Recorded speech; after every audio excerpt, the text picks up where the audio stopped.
to this company. TUP, LNUCAT, asset, yun. Okay. Yan. So, start tayo in 3 minutes. Yan. Gawin natin saktong 7. Okay. Yan. Tapos, ah, sa mga sa mga nagsabi ng, yan, yung mga entrance exams na ito, ano yung naging pinakamahirap na entrance exam na nakuha nyo so far?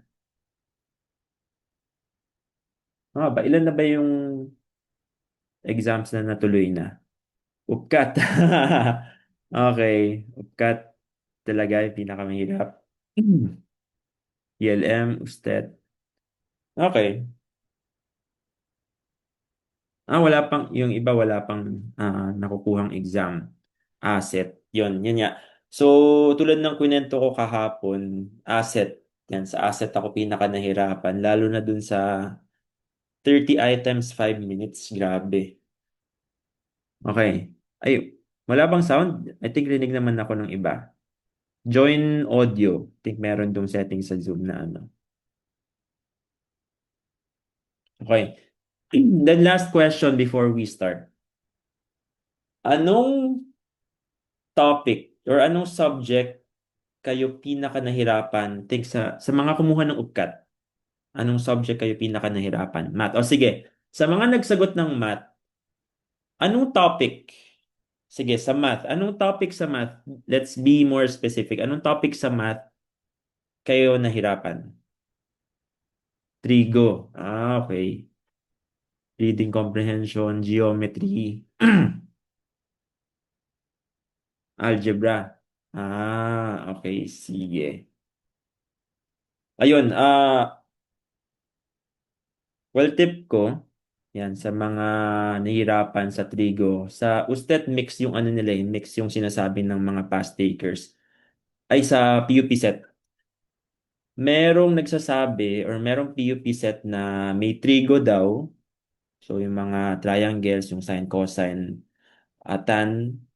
Pero merong nagsasabi na wala. So, parang swertihan na lang to kung meron bang matapat sa inyo na trig topics o wala, wait lang. Tingnan ko yung comment. Ah, based on your own experience taking different kinds of entrance exams, which of the subjects is hard for you? So, sa mga entrance exams na nakuha ko, di ba yun ay UPCAT, ASET, at DLSU set or DCAT? Okay. Yung pinakamahirap talaga sa akin would be reading comprehension. Kasi nga, nakwento ko na to, super bagal ko magbasa. Kaya, yun. Sa UPCAT nga, nakita ko grades ko, pinakamababa kong score dun is reading comprehension. Ito pala, sa UPCAT, ah, pwede nyong malaman actually yung ano nyo, yung scores nyo. So, ang nakuha kong scores sa UPCAT trivia lang is 99 sa math, science. No, yun, 99 sa math, 99 sa science, 92 sa language, tsaka 89 sa reading. So, yun, pinakamababa ko reading kasi, yun, hindi ko natapos. Okay, pero again ito yung 99 na yun, hindi ibig sabihin na 99 or isa lang yung mali ko. Ang ibig sabihin nun is, or yung how they compute scores sa UPCAT is based on percentile. So 99 means 99% ng UPCAT takers nung batch ko, mas mataas yung score ko doon. So ganun siya. Pwede po ba mag-take ng UPCAT? Okay, unfortunately, yung UPCAT can only be taken once. Pero ito, little known fact is the UPCAT or yung UP, admission sa UP, is not just through UPCAT. Okay, marami akong kilala na hindi nakapasa sa UPCAT. Even hindi nag-take ng UPCAT pero nag-aaral sila sa UP ngayon. So paano nag-transfer sila from their college to UP? Pwede yun. Kunyari, may kakilala ko, taga Miriam. Yan, Miriam College. Nag-first year siya sa Miriam, nakapagkompleto ng units, tapos nag-apply siya for transfer sa UP. At natanggap siya. So, ganun. If talagang gusto niyo makapasok sa UP, there are other ways naman. Magkompleto kayo ng units, mag-apply kayo for a transfer sa UP, tapos, yun, papayagan naman kayo if nakumpleto nyo or meron kayong certain amount of units na nakumpleto. So, research nyo na lang kung paano yun gawin. Grade ba sila nagbabase if transfer? Well, yes. Advantages syempre na mataas ang grades mo kasi yung acceptance nyo sa pag-transfer ay nakadepende sa colleges. So, may iba't ibang standards yan. May ibang standard yung College of Engineering sa UP, yung College of Science, yun. Pero, yun nga, nakadepende siya mostly sa grades. Tapos may ibang colleges din, for example, College of Home Economics, kapag nag-apply kayo mag-transfer doon, meron silang pa-exam. So, hindi UPCAT, a smaller exam na kukunin nyo, na, yun, kapag napasa nyo, edi makakapasok kayo sa UP as a second year. So, pwede yun. This is also an option for you.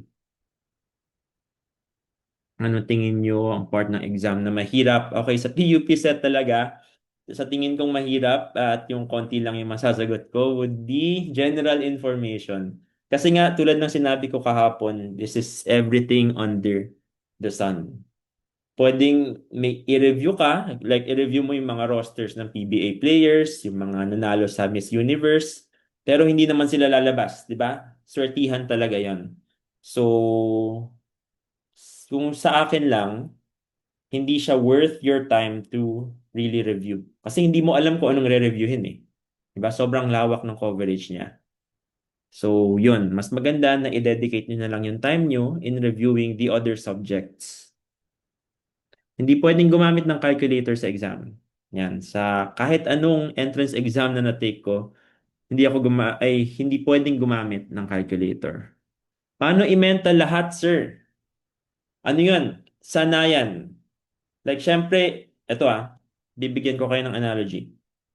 Siguro, nung bata pa kayo, di ba, mahirap i-memorize yung mga multiplication tables.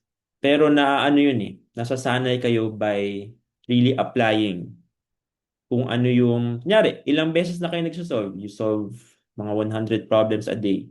Magiging second nature na lang sa inyo yung pag-mental sa kanya. Kasi paulit-ulit nyo nang ginagawa eh. Diba? So, yun lang yun. In order to become fast or to become great at anything, do it over and over again. At magiging second nature na lang yun.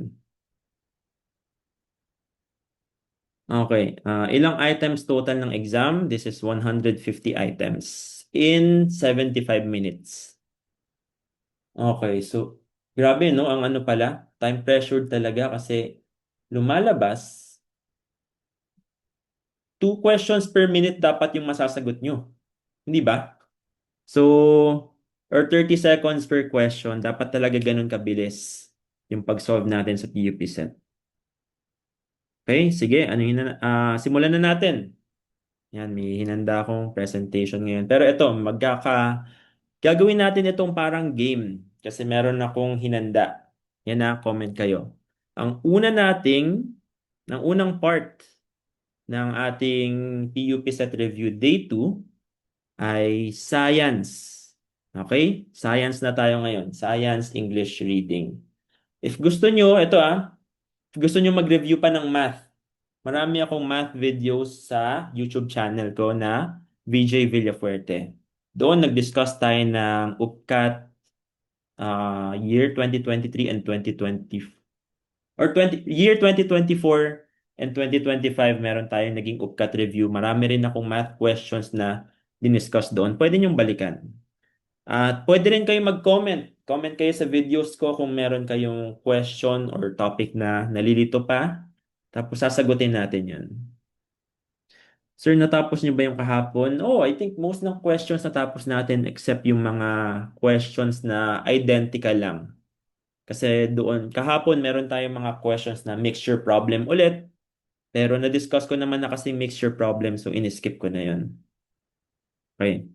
Pero sige, ito. Pinaplano ko rin naman kasi na gumawa ng video. So after this day, after today, ah, hindi pa naman tapos yung efforts natin to make content about PUP set. Okay, after today, subaybayan nyo lang yung channel natin. Magsosolve ako doon ng mga math exams na nakikita ko sa internet on PUP set reviewers. Sige, okay, ito. Ito na, game na. Hindi na siya naka-live sa YouTube kasi, again, very glitchy yung Zoom. Minsan nakaka-live stream ako, minsan hindi. Ah, and isa pa, ang daming instances na nangyari last time or kahapon na natanggal ako.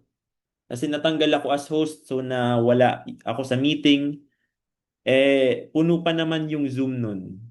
So, hindi na ako makapasok. Yung mismong instructor hindi na makapasok sa sarili niyang Zoom meeting. So, very buggy, very glitchy yung Zoom ngayon. Ang gagawin na lang natin, since naka-record naman, yan, naka-record naman yung ating meeting, i-upload na lang natin ito after. Yan, so mapapanood nyo pa rin siya sa YouTube. Okay, sige. Let's see Tingnan ko yun lang yung mga comments ng iba bago tayo makapagsimula. Paano mapanood yung last meet? Yun nga, nasa YouTube siya. So, nahati nga siya into two parts Kasi nakat siya. Nung kahapon, nakat yung yung YouTube live natin. So, naggumawa ulit ako ng bagong Zoom meeting. At yun. Tapos ngayon, hindi ko na ma-live stream. So, hopefully maayos to ng Zoom soon. Pero yun, buti na lang hindi naman punuan yung participants natin ngayon. So, lahat ng gusto mag-attend pwedeng makasali sa Zoom. Ilan ang passing score sa PUP? Alam ko wala silang official na sinasabi na passing score. Pero ito ang sasabihin ko, hindi dapat makapasa lang ang goal nyo sa PUP. Di ba nga, sabi ko, pag mas mataas ang score nyo, mas mataas din ang enrollment priority nyo. Kapag, kunyari, you just barely passed PUP, part lang kayo ng 20,000 na ito, baka hindi rin yung gusto nyong course yung makuha nyo. Di ba? Or baka maubusan na kayo ng course or ng degree program. Kaya nga dapat, aim for a perfect score. Sige, and how do you get a perfect score? Talagang practice lang ng practice. Solve as many problems as you can until the entrance exam.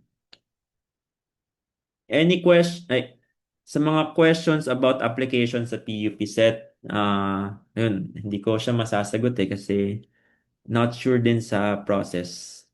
Siguro message nyo na lang yung mga nakapag-apply na or yung mismong PUP. Yan. Okay. Pero meron din naman, so may nagtatanong, pwede po ba 87 na grade? Meron akong mga nababasa din sa internet na yung mga nakapasa, ang pinakamababa ko dong nakita sa mga nakapasa ay 110. Yun. So 110 over 150. Sabi lang nila na naka 110 daw sila tapos nakapasa. May mga iba naka 120, ganun ganun.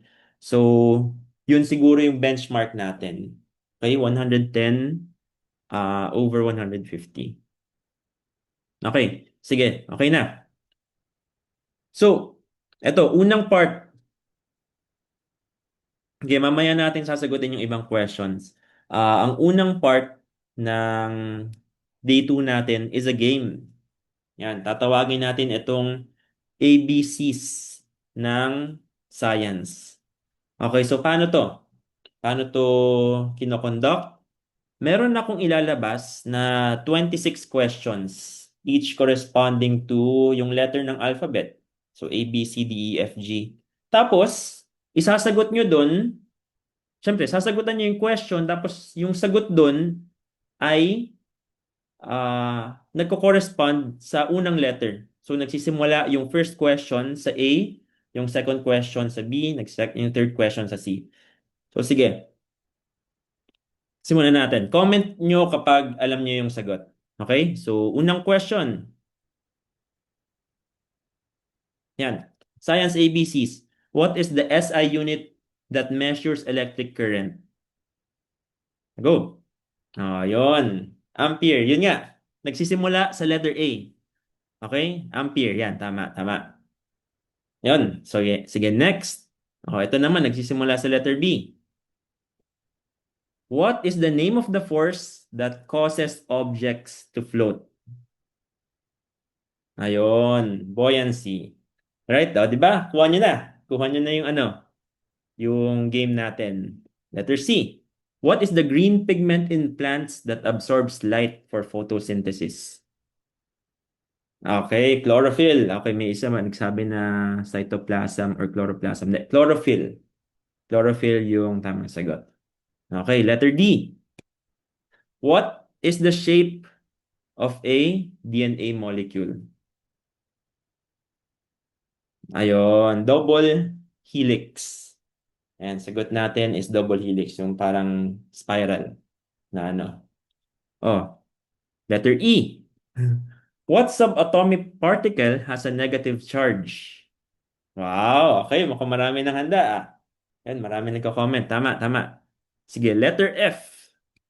What is the most electronegative element? Okay, yun. Fluorine. Right. Okay, next. What is the name of the force that attracts objects with mass to each other? Nice. Okay, gravity. Yan, tamang sagot is gravity. Next. What is the most abundant element in the universe? Ayun, syempre, H na. So, hydrogen.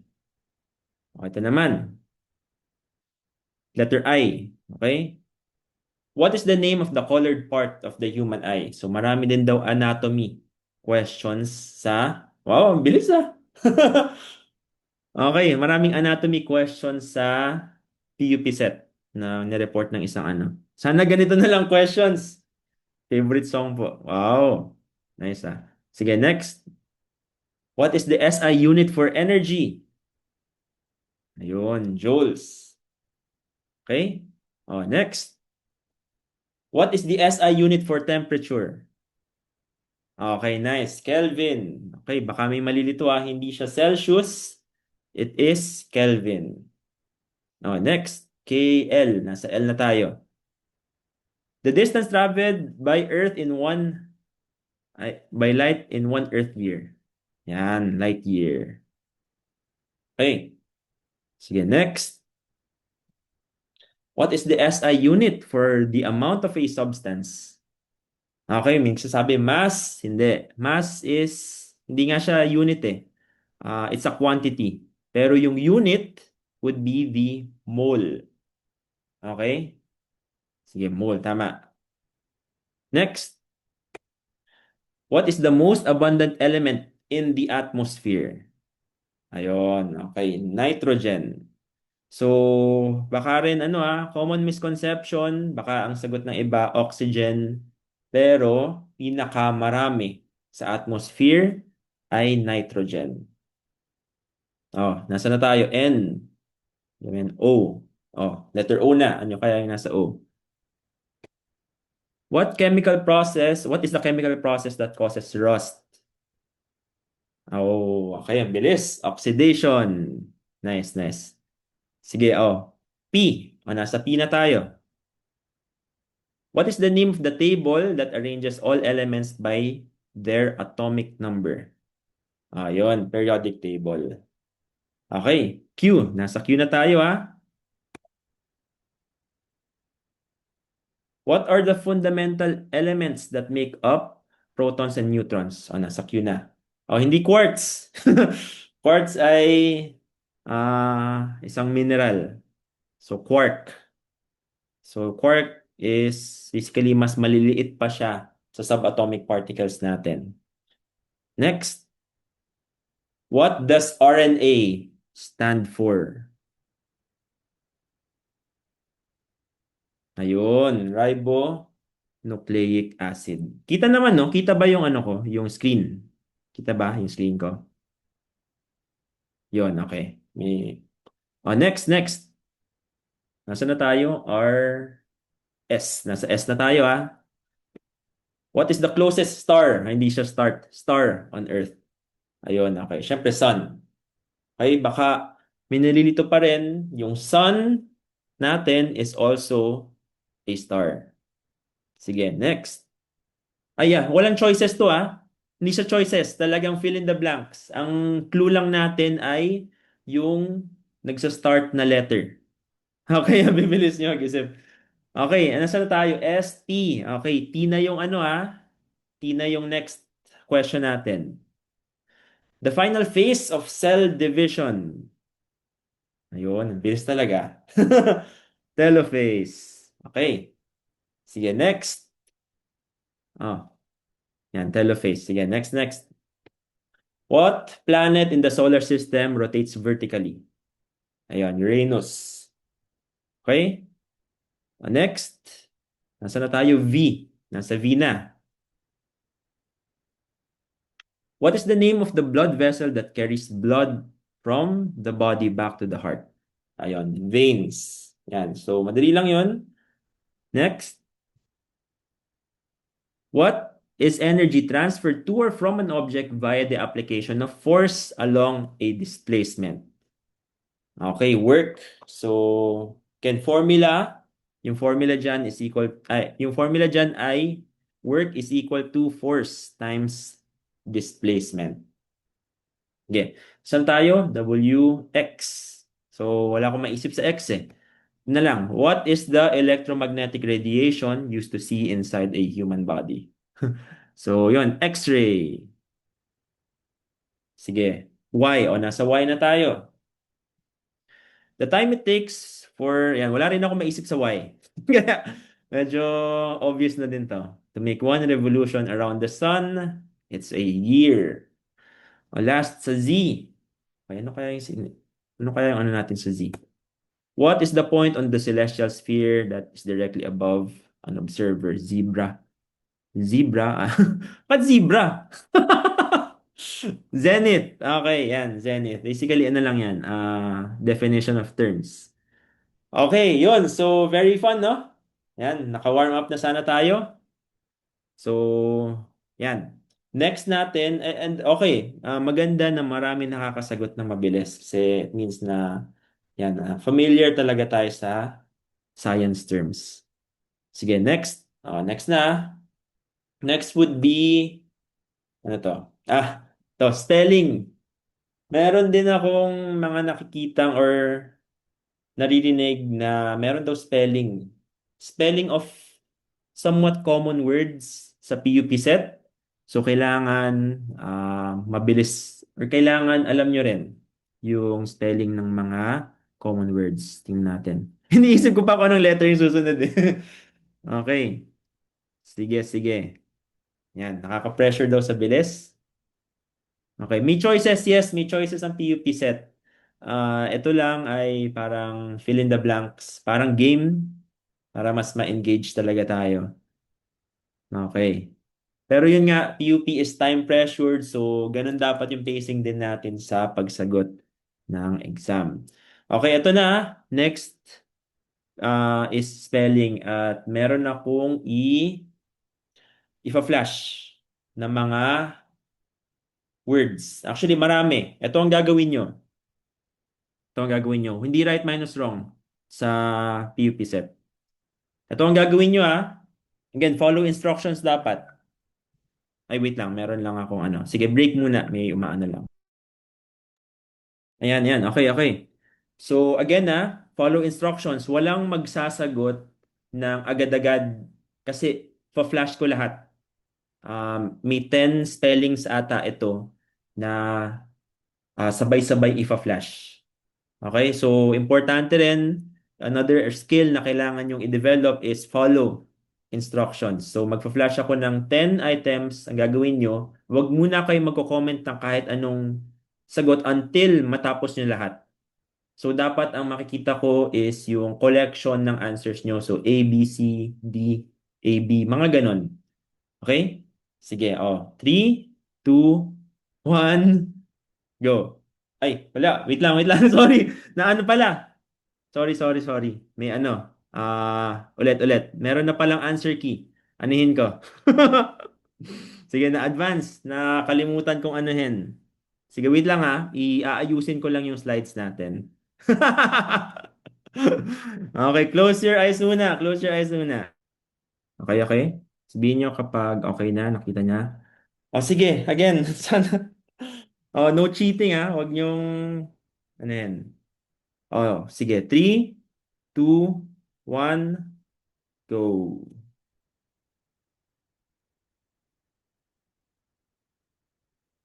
Oh, sabi ko sa inyo, yung ano muna, kapag nasagutan nyo na lahat, oh, eto very PUP set or kahit anong college entrance exam, dapat ma-develop natin yung pag-follow ng instructions. Kasi kapag hindi kayo naka-follow, kunyari, nagsulat kayo sa papel ng hindi pa sinasabi ng proctor na start, baka worst case scenario, ma-disqualify kayo. And ayaw naman natin syempre yon, di ba? So, ang gawin natin, kapag nasagutan nyo na lahat, yun, okay, may nakasagot na. Pag nasagutan nyo na lahat, doon natin i-discuss ang bawat isa. Okay? Ayun. So, paano po 1, 2, 3? Ay, sorry. Pag ganito. So, 1, 2, 3. Ito pala. Wait lang ah. Annotate ko lang. So, 1, 2, 3, 4, 5, 6, 7, 8, 9, 10. Again isi-stress ko ulit na importante sa mga college entrance exams natin na sumunod sa mga instructions kasi bigay tayo ng mga cases. For example, ah, hindi pa sinasabi ng proctor na pwede na kayo magsulat. Kahit name pa lang yan. Kahit hindi pa naman kayo nagsasagot ng exam, name nyo pa lang sinusulat nyo. Pag hindi pa sinasabi ng proctor at nagsusulat na kayo, yun, worst case scenario, ma-disqualify kayo. So, iwasan natin yun. O, sige. Pwede na. Yan, meron ng mga nagsasagot. O, nangin natin.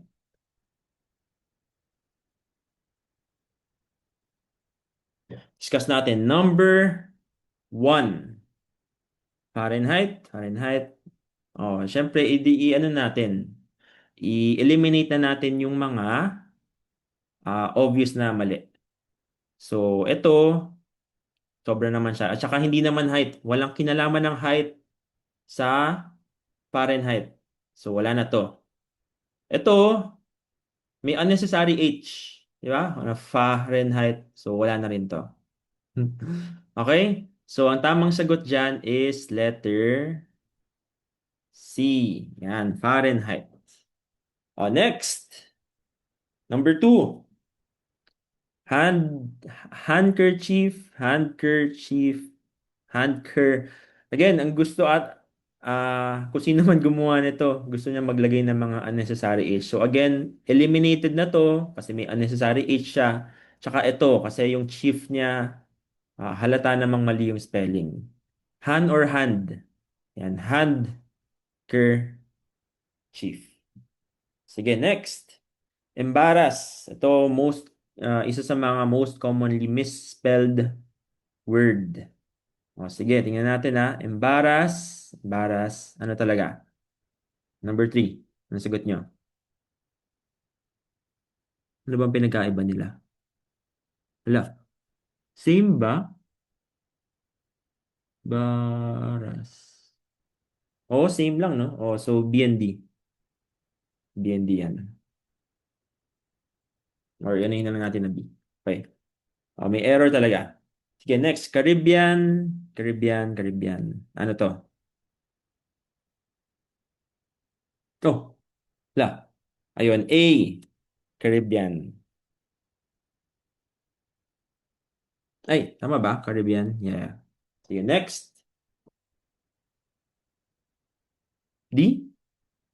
Experience. Siyempre, iba na, mali na to. Experience, experience, experience. Oh, six. Ano yung six? Hierarchy, hierarchy. This is hierarchy. Sige, next. Yan, mischievous, mischievous. Ano kaya to? Letter. O ano, hati kayo. This is letter D. Mischievous. Okay, rhythm, rhythm. Ito, I think ito, pinaka-obvious to. So, this is rhythm. Next, millennium. O, ano siya? A o B? This is letter B. Wow. And lastly, maintenance. A o B? It's B. Maintenance. Yun yung pagkakaano ko doon. Alright? Sige. So, check natin kung tama yung sagot. Siya, ito yung answer key.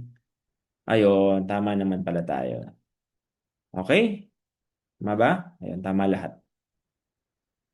Ayun, sige, sige. So again, siguro ang ano dito is eliminate. Kung kunyari, nalilito kayo, eliminate nyo yung mga, yun, marami nakaka 10/10. Nice. 7, 8. Okay. Sige, eliminate yung mga sure ng, or yung obvious na mali. Sige, next. Next tayo. Ay, ito na. Okay, grammar. Grammar naman. Ito, I think, comparatively madali lang to. Sige. So, number 11, you must drive blank because of the storm. So, sagot dito, syempre, would be, ano, carefully or carefully? Ano kaya yung tamang spelling? It's letter C. Sige nga, anong part of speech ang carefully? Anong tawag? Nice. Adverb. Okay? An adverb describes an adjective, a verb, or an adverb. So, yun siya. In this case, this carefully describes what? This carefully describes drive. Okay? Describe niya yung drive. And yung drive is a verb. So, adverb siya. You're so late. What? Blank you. Okay? So, medyo hati. Kept or was keeping. Okay? Dito, hati nga kayo. Dito, ang sagot or ang mas tama is kept. Okay, so syempre ano na to? Wala na to, wala na to. Ito yung obvious na mali. Is keeping is kasi hindi na naman na nangyayari yung nagde-delay sa kanya. Was keep, talagang mali lang to. Kept or was keeping, ang iniisip ko dito kasi nangyari na eh. Nakarating na siya, so nasa past na talaga yung kung ano yung nagpapalit sa kanya. So what kept you? Okay? So next, can I ask you for blank information about the conference? Hmm. Ano to? Medyo ano na rin to. So, pieces of, hindi naman natin usually ginagamit. Can I ask you for pieces of information? Ano yun? Okay, for many information, hindi rin. For many, parang bata ay nagsasabi kapag many information. Several information, some. Okay? He asks you for some information about the conference. Okay, next. You'll remember to invite her. Blank you. Hmm. Hati rin ah. O, sige, you'll remember to invite her. O, teka, ito, meron akong nakikitang nagsasagot or nagsaspam ng multiple times. Okay? Try nyo, sagutan nyo isang beses lang para hindi ano tayo. Okay? Isang beses lang kayo magsagot para hindi masyado magulo. You'll remember to invite her, blank you. O, meron nagsasagot A, meron din nagsasagot, hala, lahat na. Won't you, are you? So, sige, eliminate muna natin yung obvious. Ano yung obvious na mali? You'll remember to invite her. Are you? Hindi. Okay, syempre hindi na yan are. Okay. Ito ang okay, ito yung ginagamit kong clue for that. Yung mga ganitong types ng sentences na parang 'di ba? Ganon yung in Tagalog yung 'di ba? Ang ginagawa lang natin diyan ay ginagawang opposite yung nangyayari sa sentence. Okay? So ano ba to? You'll remember. Ianuhin natin you will. Di ba yan yan? Yan yung contraction ng you'll remember. You will. You will remember to invite her. Blank you. Now, ano ba ang opposite ng will? So, syempre, will not or won't. Yun yun. So, yun lang yun. So, you'll remember to invite her. Won't you? Yeah, next.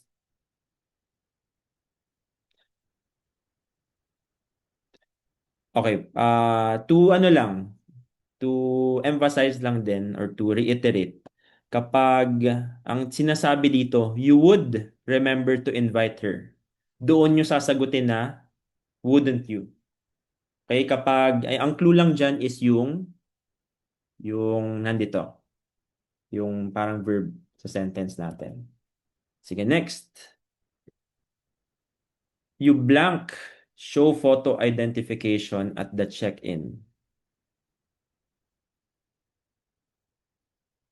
So, this is letter A. Must. Mukhang yun lang naman yung ano, yung word that makes sense. Okay. We've been colleagues for ages. I blank him since I first moved to London. Huh. Okay, this is letter A kasi matagal na siyang kilala. So, have known. Okay? Next. I wish all airlines would blank children fly for free.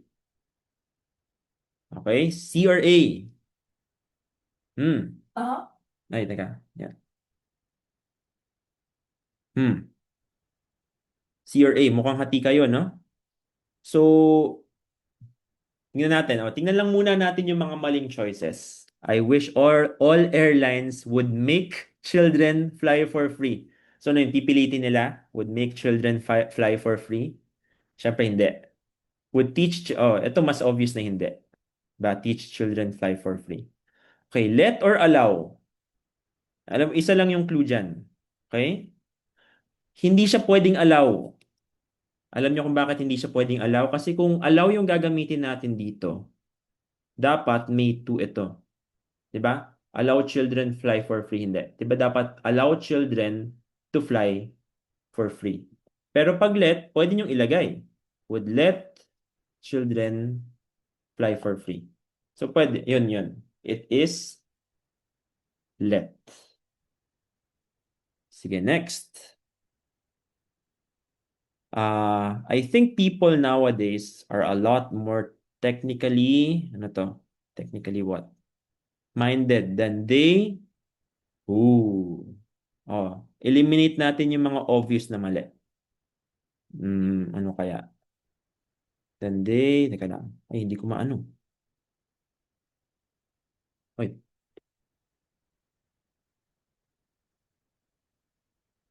teka lang. Yan. Ay,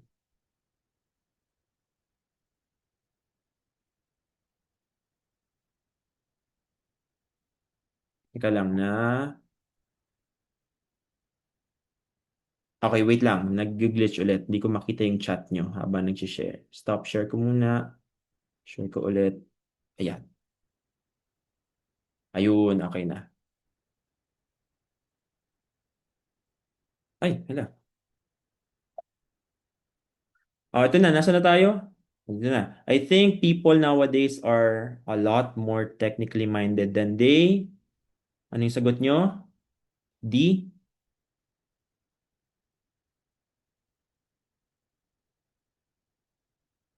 Ayun, tama. Than they used to be. Kasi, yun nga, than eh. So, it means na nasa past. Nasa past siya. So, meron ng ed. Okay? See you next.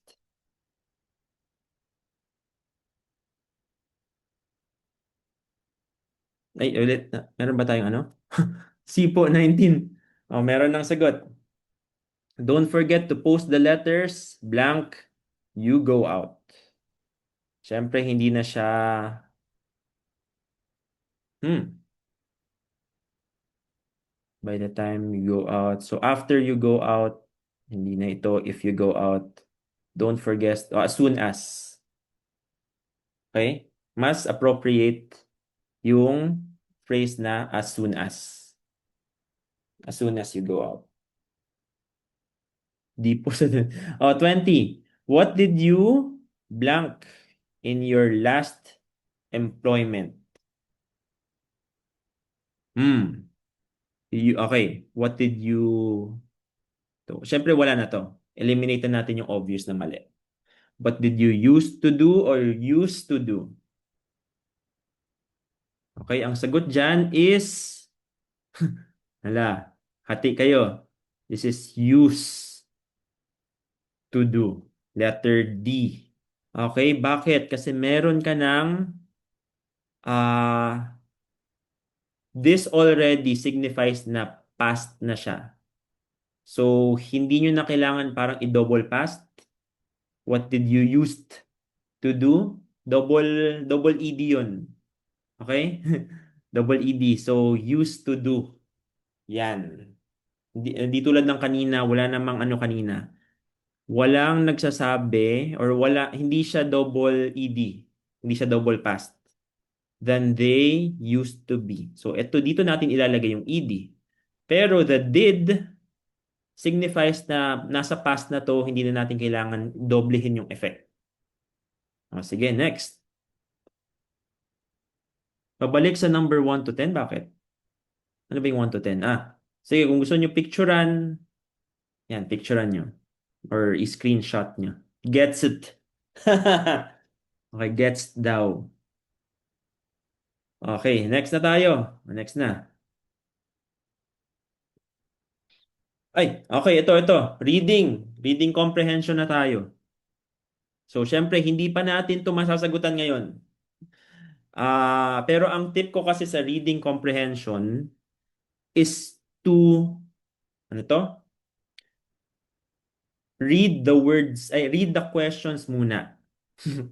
Ayun, read the questions muna kasi mahaba yung mga passages or yung mga texts na lumalabas sa reading comprehension. So, the read muna natin bago tayo read the questions muna bago natin sagutin. O, tulad nito. Okay? Una, recorded siya, yes. Yan. Sir, parang ayan po yung free. Oo. Ah, ito rin pala yung galing sa mock test. Yeah. Nakuha ko to sa isang mock test din. So, baka parehas tayo ng source. So, yun. Parang upkat lang po pala ang PUP set. In a way, kasi parehas sila ng subjects except yung general information at abstract. Yun lang yung pinagkaiba ng PUP set sa upkat. Okay, pero generally, if you have reviewed for one college entrance exam, para nyo na rin ni-review lahat. Ako noon, tatlo, di ba yung college entrance exam na kinuha ko? Pero isang beses lang ako nag-review. That is for UPCAT. Kasi I think UPCAT yung pinaka ano eh, pinaka soonest. So, Lasal at Ateneo, hindi na ako nag-review. Ah, pero kasi nakapag-review na ako for UPCAT at ginamit ko rin sila for my two other entrance exams. Okay, next. Yan, basahin muna natin yung question. Meron tayong text na ipa-flash mamaya. The 16th century was an age of great blank exploration. So sige, tingnan natin yung reading. Tingnan natin yung text. Yan, medyo mahaba. Pero makikita nyo, first ano pa lang, 16th century age of great marine and terrestrial exploration. So dun agad, that sentence, masasagutan na natin. Ano dito? Okay? Hindi cosmic. Sobra namang ano yung cosmic sa space na yun eh. Mental, wala namang sinabing kahit anong mental. Common man, this makes no sense. Land. Okay? Letter B. Magellan lost the favor of the king of Portugal when he became involved in a political blank. Okay. So, ang gagawin natin dito, nabasa na natin yung question, di ba? Ang gagawin natin dito, maghanap tayo ng keywords. Hanapin natin kung nasan sa text si Magellan, yung Portugal, o yun yung dalawang keywords natin. Magellan and King of Portugal. So, hanapin natin siya sa text, like very skim lang. So, anuhin natin, ayun, may king ako nakita. So, became involved in political intrigue. Okay? Yun yung mga texts, or yun yung mga keywords na hinahanap natin. Again, ito ano yung sinasabi kong technique? Dito pa lang sa question, bago nyo pa man basahin yung text, hanap na kayo ng keywords. Ang keywords natin ay Magellan at yung King of Portugal.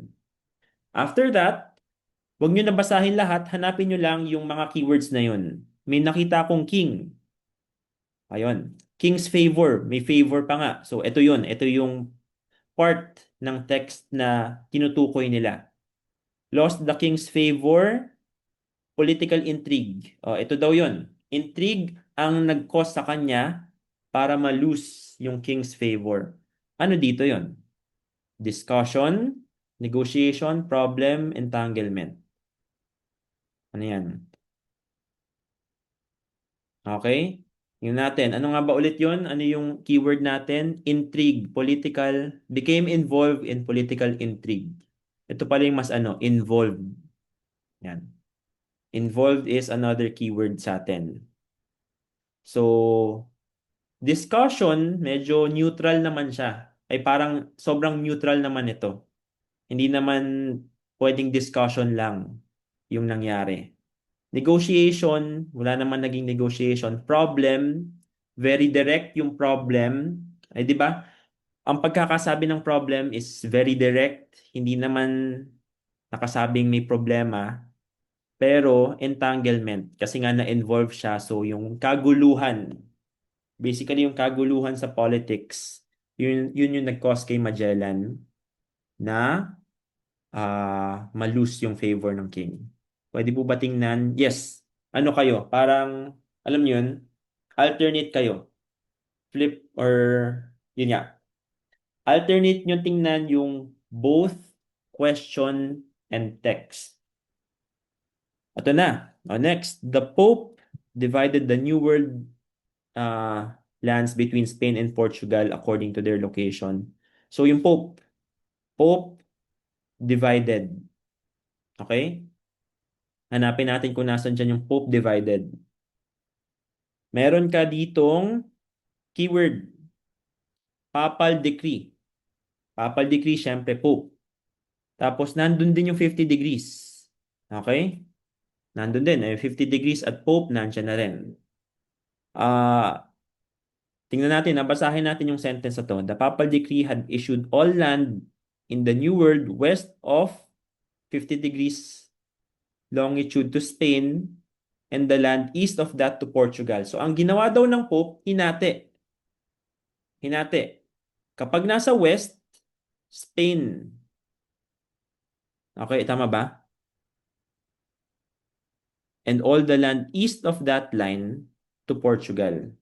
So, ito yung Spain, ito yung Portugal. Okay? West daw ay mabibigay sa Spain, east daw ay mabibigay sa Portugal. Pero ano ba yung tinatanong sa problem?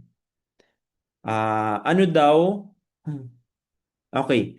Yung line daw na yun, yung imaginary line daw na yun, saan siya directed?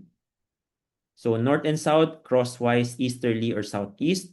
Makikita natin dito, yan, north and south.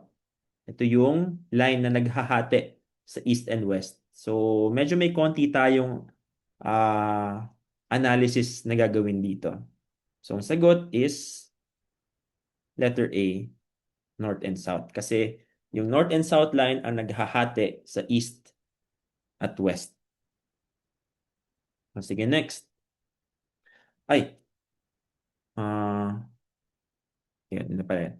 Okay, next. O, kita nyo? Tatlong questions lang, pero yung buong right side hindi na natin binasa. Ganun dapat kayo. Like, question, tingin ng keywords, hanapin yung keywords sa text. So, yun. Okay?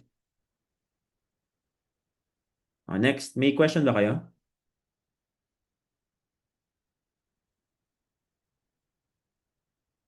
Bakit may science bigla? Okay, wala na. Sige. O, tingnan natin. The Curie's blank collaboration helped to unlock the secrets of the atom. Friendly, competitive, courteous, industrious. Ay, may in-skip lang akong mga questions. Kasi di ba nasa reviewer to galing. So, in-skip ko na yung questions kasi dito lang din naman siya nakabase. Sige. The Curie's evaluation, yung abstract reasoning na discuss na natin kahapon, kasama siya ng math. Okay, the Curie's, wag muna. Wag muna. Siyempre, hindi pa natin nakikita yung text. Help unlock the secrets of the atom. O, tingnan natin Yun muna, yun yung question. Ang keywords natin dito ay Curie's at atom. O kaya yung secrets of the atom. Hahanapin natin yung mga words na yun sa text. Ayan. Mary Curie, agad, keyword. Yun na agad yun. Atom. Nakita na natin yung atom. Curie at atom. So, ang ibig sabihin, dito lang kayo sa first paragraph titingin. Okay? At may nakita tayo, collaboration. Diba, collaboration nandun yun. So, last sentence tayo titingin. Amicable collaboration. So, ito siguro yung keyword na tinitingnan. Amicable. What does amicable mean? Wala namang amicable dito. Pero what does amicable? Saan pinakamalapit ang amicable? What subjects tonight? Lahat except math and abstract. Kasi yun yung discuss natin kagabi. Amicable is most or closest to friendly. Okay, yun. Amicable, friendly. Sige, next. Marie had a bright mind and a blank personality. So, tingnan natin. Nasaan yun? Marie. Ito, may keyword ulit. Marie, nasaan? Brilliant mind. Ito yung sinasabing bright mind. And a blithe personality. Okay, so wala masyadong ano dito. Kailangan natin malaman ano bang ibig sabihin ng blithe. 'Di ba? May context clues ba tayo? Siguro dito. At an early age. Early age nung bata pa lang siya. Yun natin dito. Strong, light-hearted, humorous, strange. Siguro ang pwede nating ma-eliminate dito is strange. Wala namang sinabing weird si Mary Curie. At humorous. Wala naman nagsasabi na funny siya. 'Di ba? Strong or light-hearted lang. So, yun.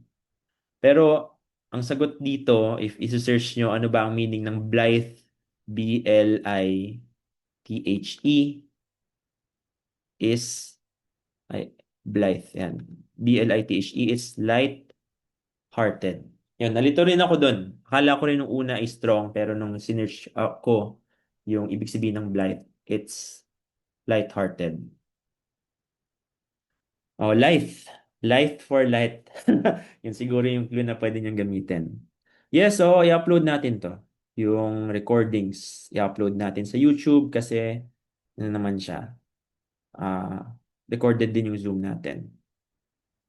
When she learned she could not attend the University in Warsaw, she felt, tingnan natin hopeless, annoyed, depressed, worried. O, tingnan natin. Nasaan yun? Warsaw. Yun yung ano natin keyword. Hanapin natin yung Warsaw. Nasaan yun? Warsaw, yun. Agad-agad. Ano pa? High school. Ito. She learned that the university in Warsaw was closed to women. So, nung nalaman niya, ano yun? Disgruntled daw siya. Ito yung keyword natin, disgruntled. So, disgruntled closely means what? Hopeless, annoyed, depressed, worried. Ang keyword natin dito is disgruntled, which ang pagkakaalala ko dyan is ito, may grunt. Diba? Parang yun yung root word niya. Grunt, yung ganun. So, ano dyan yung pinakamalapit sa grunt? This is annoyed. Okay. Okay, yun na yun. Yun na yung reading comprehension natin. Next. O, science na. O, last part na to. Science. Which is the primary way in which liquids and gases transmit heat? Okay? Reflection, conduction, convection, radiation. O sige, marami na nagsasabi ng sagot. Pero ano dito ang, sa mga choices, ano dito ang odd one out? Which of these is odd one out? Okay, A. Bakit A? Kasi this is not a process ng heat transfer. Reflection is, ano yun? Sa waves yun property ng wave. Diba? So, reflection, itong tatlo lang na to ang processes ng heat transfer. Conduction, ano to? Conduction is heat transfer through solids. Diba? Parang ang iisipin nyo lang, this is solid, this is liquid. Ay, ito pala. Solid, liquid, gas. Tapos ito, okay, vacuum. Yan yun. Conduction is yung nararamdaman natin kapag nakakahawak tayo ng may init na bagay. Kunyari, yung kalan, nahawakan natin habang nagluluto pa. Ayun, conduction yun kasi nagtatransfer siya solid to solid. Convection naman, yun yung liquid to gas. So, kunyari, mainit na tubig o kaya yung steam sa gas natin, doon natin nararamdaman yung init, convection yun. Radiation is heat na nagta-travel sa vacuum. Okay? So, yung sun papuntang earth. Yan, yung heat ng sun papuntang earth. Wala namang gas in between them, di ba? Vacuum yan. Pero nakaka-travel pa rin. This is radiation. Okay? So, yun yun. Next. Which of the following describes a pollution-related process that involves only a physical change? Ang sagot, convection, kasi yun yung liquid and gas. C. Ito naman. Describes a pollution-related process that involves only a physical change. Factory smoke reacts with air pollutants to form smog. Ano?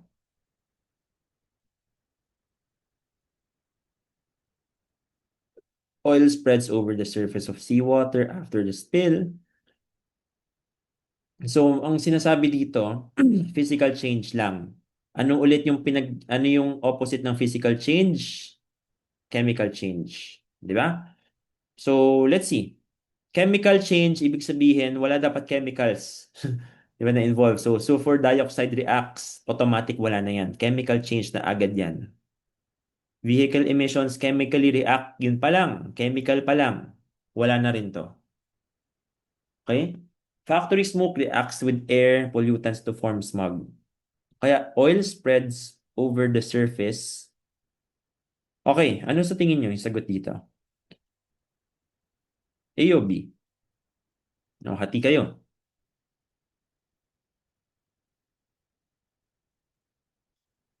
Oh, sige nga.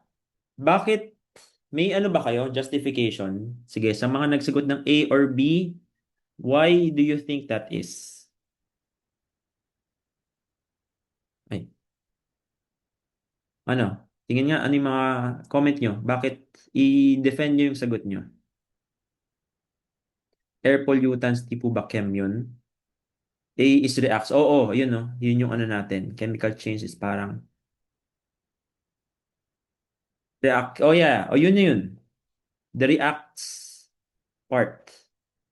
Ibig sabihin nun, parang may chemical kayo, nagre-react sa isang chemical to form another chemical. That is the definition of chemical change. Oil na hinahalo nyo sa seawater, eh hindi nga naghahalo, di ba? Oil at seawater don't mix. Di ba? Hindi nga nagmi-mix. Sila yung two popular liquids na hindi nagmi-mix. So, ang nangyayari lang, pumapatong lang yung oil sa seawater. Yun lang yun. Parang pinapatungan lang niya. And that blocks the sun. So, this is letter B. Physical change lang yan. Okay? Next. Which type of rock is formed from the cooling and solidification of magma and lava? O, yun na agad yun. This is the keyword. Magma or lava. Okay? So, magmantic, ay, wala na to. Hindi naman, this is the odd one out. Tatlo lang yung aanuhin nyo. Hindi na rin yung sedimentary. Kasi sedimentary is ano eh, galing sa dagat. Yun yung keyword ko doon. Okay, ito, pag galing sa loob ng Earth, magma, ba? Galing sa loob ng Earth, automatic. Yan, igneous na yan. Igneous rock. Okay? Next, metamorphic rock is ito yung due to pressure. Okay, nasa Earth na siya, tapos exposed pa to pressure, so yun yung metamorphic rock. Pero kapag galing sa magma o lava or galing sa volcanoes, igneous rock yun. Which of the following has the correct number of significant figures? Anong pagkakasunod-sunod niya? Wala siyang pagkakasunod-sunod kasi ano siya? Pwedeng maging isa, pwedeng maging isang type yung isang type and vice versa. Okay, matingnan natin to.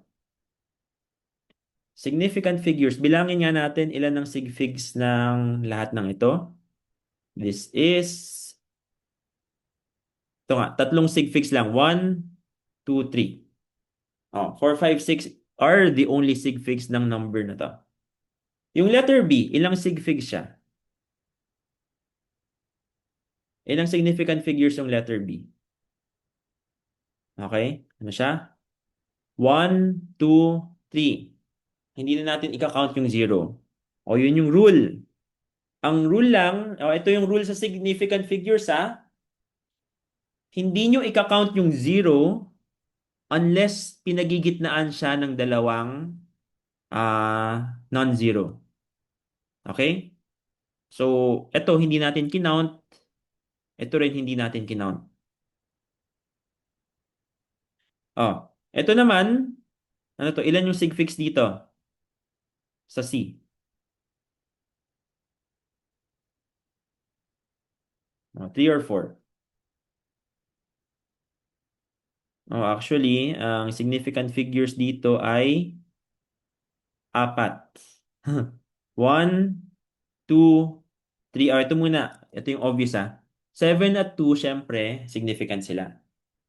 Yung 0, pinagigitnaan siya. So, significant din yan. Yung 0, significant din yan. Okay? Kasi bakit? Bakit significant yung 0 na nandito? Trailing. Tama, trailing 0 siya. So, yun.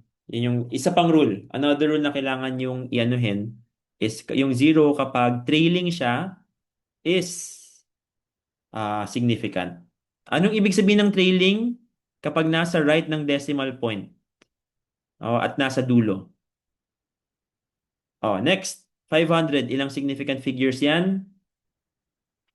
1. This is only 5. Hindi to trailing 0 kasi ang decimal point nandito. Okay? Kapag ang sinabi ay 500.0, o ilang significant figures to? 500.0. Oh, huy, ano ka? 500.0, ilang decimal or ilang significant figures? Apat. Oh, tingnan natin ha, bakit apat? Una, alam nating significant figure yung 5. Obvious na yun. Alam nating significant figure yung 0 kasi trailing zero siya. Kapag kahit anong zero na pinagigitnaan ng dalawang confirmed na significant figures natin, tulad nito, pinagigitnaan sila. Ito sig to eh. Sig, ito rin sig. Itong dalawang zero pinagigitnaan, automatic, sig na rin sila. Okay, sigma. Ayun, yun yung rules ng significant figures. Which Kelvin temperature is equal to 40 degrees? Hmm. O, ano bang ano natin? Ano bang conversion natin dyan? Hmm. Kelvin is equal to what? Ano to? Kelvin is equal to Celsius. Ano to? Plus, oh ano? 273. Ayun. So, kung 40 degrees Celsius siya, 40 plus 273, this is 313. Ayun. Okay, next. Why does hair, tama hula. Oh, why does hair, wait lang ah. Yes, yung 0 degrees Celsius ay equal sa, teka, 0 degrees Celsius ay equal sa 273 Kelvin. At syempre, ang negative 273 degrees Celsius ay equal sa 0 Kelvin. Yun yun. Yun yung conversion ng degrees Celsius to Kelvin. Why does hair become positively charged when combed with a hard rubber comb?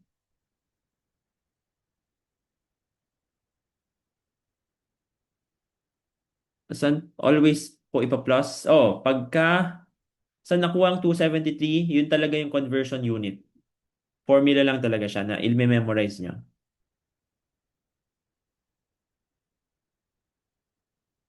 Malapit na. Ito na yung last subject natin. Tapos, very easy na lang to.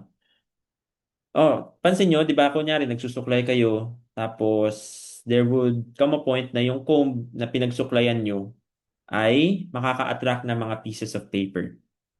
At tingnan natin, why does hair become positively charged when combed with a hard rubber comb? Oh, eliminate natin yung obvious. Sige, protons, syempre positive charge. Yun yun. Kaya nga protons, pro-positive. Hmm. Ano sagot nyo? D? O, tingnan natin ha. The comb transfers electrons to the hair. Transfers electrons to the hair. Yung hair nyo nagkaroon ng electrons, eh di hindi na siya positive. Diba? So, obvious na mali ito. Hindi na siya positive kung nag-transfer ka ng electrons. The comb removes protons from the hair. Hmm.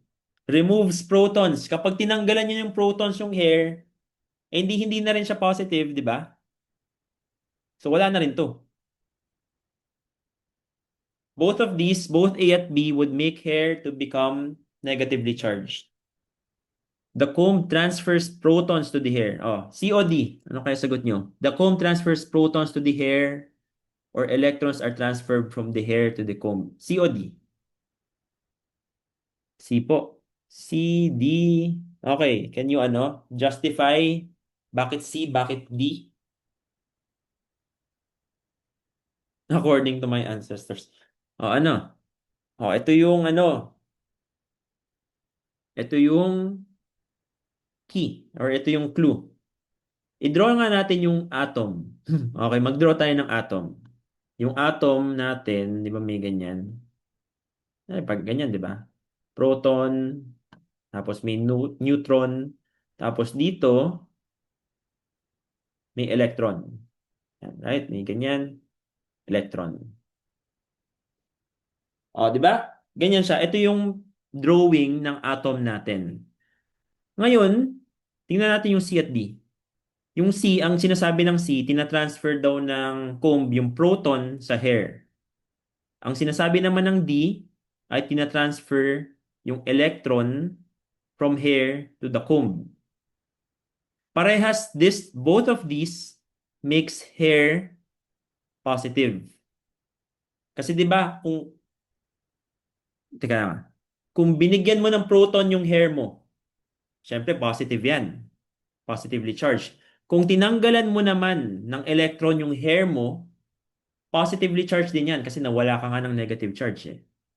So, pareha silang mukhang tama. Pero ano ang clue natin? Tingnan nyo yung drawing ng atom. Ano sa tingin nyo yung mas madaling tanggalin? Ano sa tingin nyo yung mas madaling tanggalin mula sa atom? Electron. 'Di ba? Kasi nasa labas na yung electron eh. At hindi lang yun, gumagalaw pa siya. So parang freely roaming na siya. Yung proton, medyo mahirap i-pick yan kasi nasa loob yan eh. Baka nasa sulok-sulukan yung proton. Nasa gitna siya. So hindi madaling tanggalin ang proton from an atom. Electrons, yes. Sila nga yung paikot-ikot. So ma-imagine nyo, madali lang silang matransfer. So ang sagot dito is letter D. Okay? Electrons are transferred from the hair to the comb. Ayun. Next. A ball is thrown vertically upwards in free space. Its total mechanical energy, ano?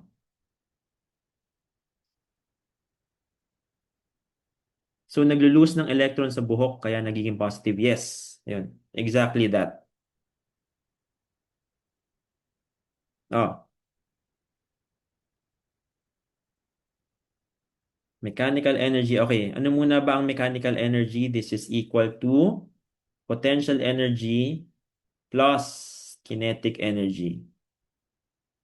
Yan. So, pagka tinumo mo yung ball, again, pag tinumo mo yung ball, kunyari yan, tinumo mo yung ball. Ah, sa kanyang, paano ba to?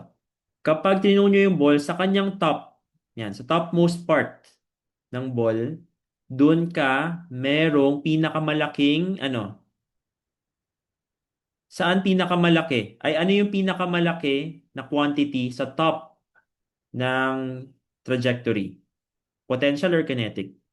Oh, doon pinakamalaki yung potential. Potential is maximum.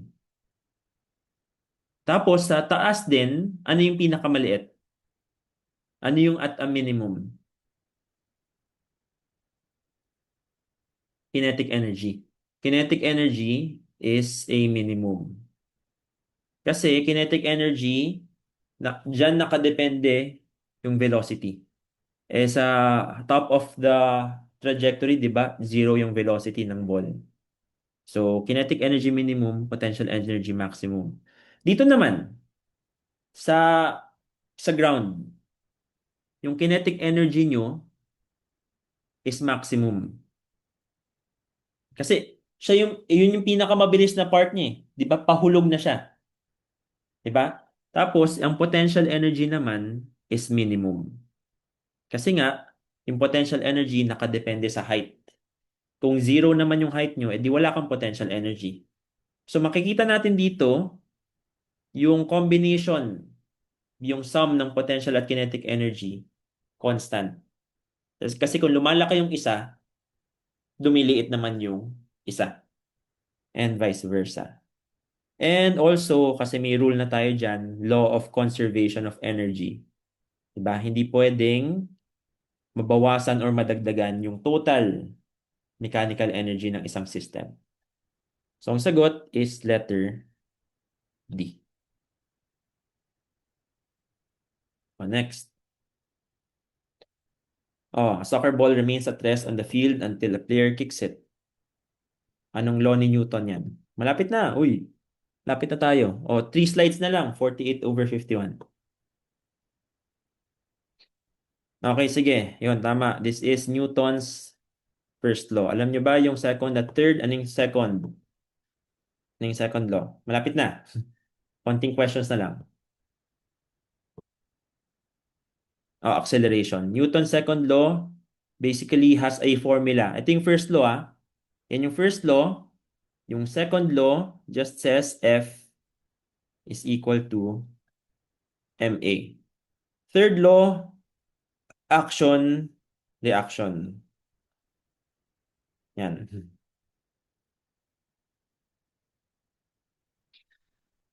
Sige, next. Which of the following is an example of a vector quantity as it has both magnitude and direction? Okay, yun. Syempre, it's velocity. Speed is yung scalar. Yan, scalar quantity. Yun yung opposite ng vector. Distance is also scalar. Velocity.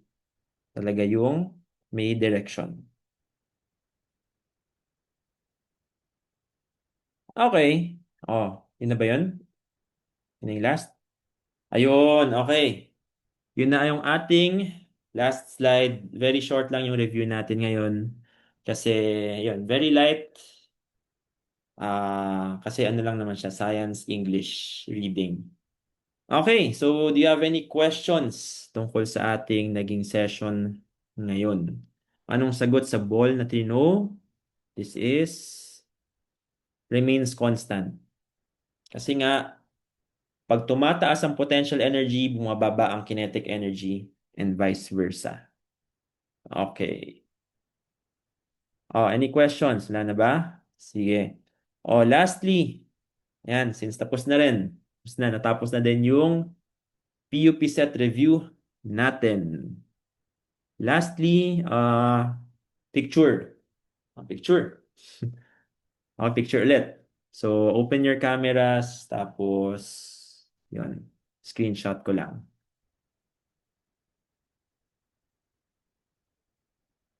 Okay? Sige. Yan. Sige, sagutin ko yung questions nyo after the picture taking. So, 1, 2, 3, go. And then, yan, 1, 2, 3. Okay. Next. 1, 2, 3. Okay. Next. Ayun, sige, okay na. Tapos na. Let's answer some of your questions. Ano topics sa math and science na recommend yung pagtuunan ng pansin? Anong topic sa math? Word problems. Word problems, algebra. Yun daw yung madalas lumabas sa PUP set. Pati percentage base rate. Yun. Yung tatlong yun. Word problems, yung mga mixture, yung mga work, yung mga age, lahat ng yan. Algebra, yung pagta-transpose, di ba? Yung diniscuss natin, yung pagta-transpose, yung pag-apply ng negative sign, yan sa algebra. Yung exponents, yung same base dapat para i-compare nyo.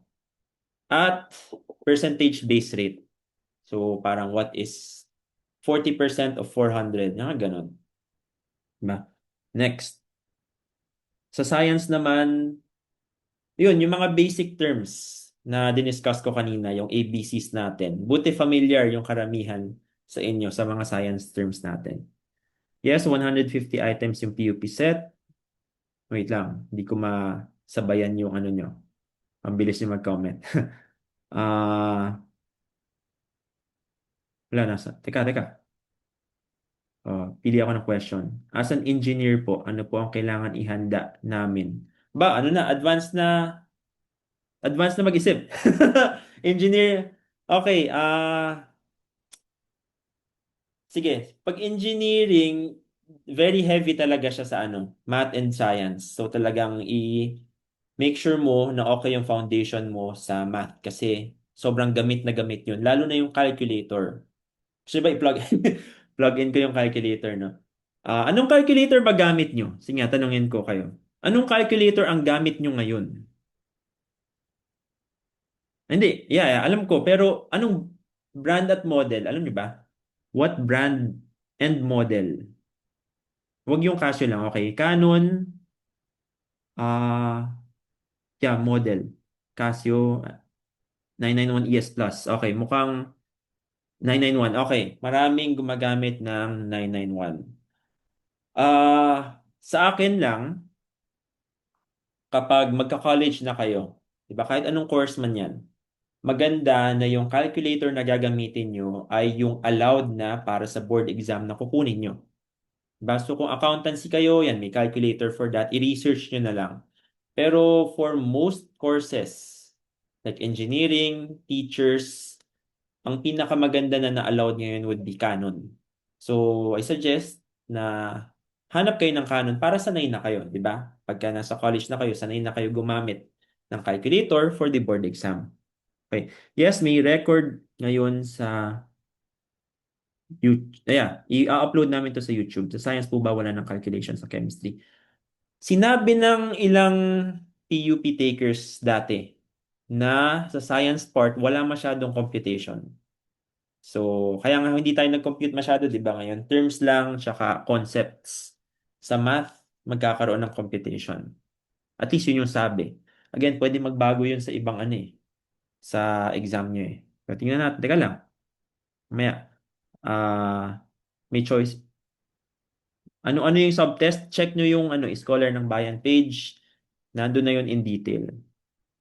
Wait lang. Pili lang akong question. Hindi ko masasagot lahat ng question nyo kasi ang bilis eh. Ilang hours? Again, lahat ng yun nasa page na rin ng Scholar ng Bayan. Ito. Another detail na hindi ko ata na-mention nun. Kung yung 150 items ba ay sabay-sabay, marami nagsasabi na yes, walang separation yung bawat subject sa PUP. Kumbaga, nakalatag na sila sa inyo para sagutan nyo on your own. Walang time allotted for math, walang time allotted for science. Talagang yung buong 150 items, 75 minutes, free for all na yun. At least yun yung sabi ng iba. Pero contradicting talaga. Kung titingnan nyo, or kung may nabasa kasi ako from 2019, PUP set 2019, na iba yung sinasabi na merong allotted time for each subject. At kapag natapos na yung subject na yun, hindi nyo na pwedeng balikan. Pero sa lahat na nagsasabi na recent, yung mga recent takers, ang sabi nila ay free for all, lahat ng subjects. So, yun. Mm. Lahat po ba ng entrance, oo, lahat ng entrance exam na alam ko ay multiple choice. Okay. At siguro meron din tayong ilang attendees dito no na ah, magre-review for UPCAT, yung current grade 11 students ngayon. Ayun, you can check out din our page. Meron din kasi kaming offering for an UPCAT review. So, it includes a face-to-face session. So, at sa UP Diliman mismo, gaganapin. So, para ano nyo na rin, ma-feel nyo na rin yung vibes ng UP. 'Di ba? Habang nagre-review tayo. Yun, meron tayong offering dyan. Check nyo na lang yung page if gusto nyo mag-enroll. Teka lang. Wait lang. Anong mga questions nyo? Teka lang ha. Anong magandang flow ng pagsagot ng entrance exam? Normal ano lang. Like, wag kayo tatagal sa kahit anong item. Kapag nahirapan kayo, skip nyo na muna. Yun, normal na tips lang. Need po ba ng solution sa math? Better if kaya niyong sagutan ng walang sinusulat na solution. Okay? So, kapag kunyari, kaya niyong i-mental, mas maganda kasi mas mabilis niyong masasagutan. Pero kapag hindi pa naman kayo sanay, yun, okay lang naman magsulat sa scratch.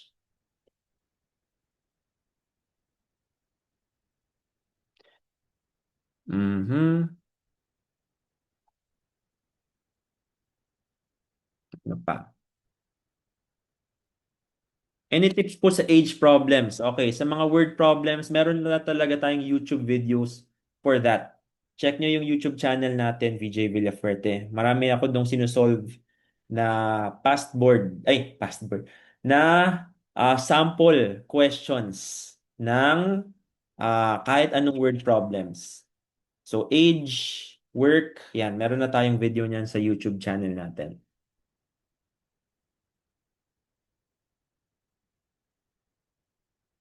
And ito, sige, kapag meron akong hindi nasagot, wait lang plug in ko na lang din. Pag hindi ako nasagot or may na-skip akong question sa inyo, yan, you can follow, plug in ko na din, Instagram at VJM Villafuerte. Sige, yan, kung may na-miss tayong sagutan na mga questions nyo, kasi marami. Ilang lapis ang kailangan para sa entrance exam? Dalawa or tatlo, okay na yun? Yun. Hindi nyo naman kailangan i-overthink kung ilang lapis yung dadalhin nyo. Okay? Any tips for abstract reasoning? Talagang practice lang kayo ng practice. Solve as many uh, as you can. Okay, wait lang. Coverage po ba ng exam is from grade 11 to 12? Grade 7 to 12 yan. Sama na natin yung mga basic math nyo. Talagang lahat ng tinuro, grade 7 to 12, kakailangan ninyo for your entrance exams. Ano pong scholarships ang tinake nyo? Wala akong scholarship nung college kasi ang UP is already free tuition. So, automatic, wala na kaming binabayaran.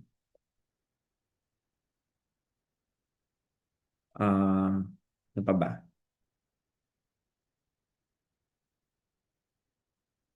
Think nasagot ko ng iba dito eh. Mandatory po bang wag putulin yung... Ha? Wag mong putulin yung lapis? Wala naman silang rule doon. Okay, mukhang nasagot ko na, no? Tama ba? Yung mga iba pa, ulit-ulit na lang eh. Hindi allowed ang calculator sa exam. Yes, may lecture tayo. Yeah, may review. May review kaming ino-offer for UPCAT. So, yun, kami ni sa Chika if you want to review with us. Yun, meron kami talagang ino-offer sa page. Check nyo na lang for details. Okay, sige. Hindi siya right minus wrong, pero yung UPCAT right minus one-fourth wrong. Okay? Ito yung tatanong, ano po, lowest grade nyo sa high school? Okay. Sa high school, sige na nga, yan ako na. High school, nagkaroon ako ng 275. Yun, lowest grade ko sa high school was 275 and that was, ano nga ba yun? Research. Yeah. So, sa ano kasi namin, high school, I went to Philippine Science. Tapos, meron kaming subject doon na parang thesis na din called STR. At yun, sobrang terror subject talaga kasi yung STR sa amin. Kaya, yun, yes, Philippine Science ako nag-high school sa main campus. Tapos, research yung lowest subject ko, 275. Ano? Sir, if 150 item, ilan po passing score? Walang official passing score. Pero again, tulad ng sinabi ko last time, target for a perfect score. Tapos, ang lowest score na nakita ko sa internet na nakapasa pa rin ay 110. Yon. Wala nang review tomorrow, pero possible na mag-upload ako ng video answering exam. So, nagsasagot-sagot lang ako ng mock exams. So, subaybayan nyo lang yung YouTube channel natin. Okay. Yan, hindi ko na masabayan. Daming daming comments. Okay na, sige. If you have any questions, sige, for today, yan, sasagutin ko yung mga questions nyo sa ating Instagram account. Okay, tanong lang kayo sa Instagram account, at least for today, kasi baka kapag within the week kayo magtanong, sobrang dami. For today lang, yan, sasagutin ko yung mga questions nyo about PUP set or other college entrance exams sa at VJM Villafuerte. Kasi ang dami dito eh. Ano po YouTube channel mo para may new subscriber? It's VJ Villafuerte. So, wait lang. Tingnan natin kung pwede ko bang ma-share. Okay. Ikano natin Share natin. Ito siya. Share screen ko.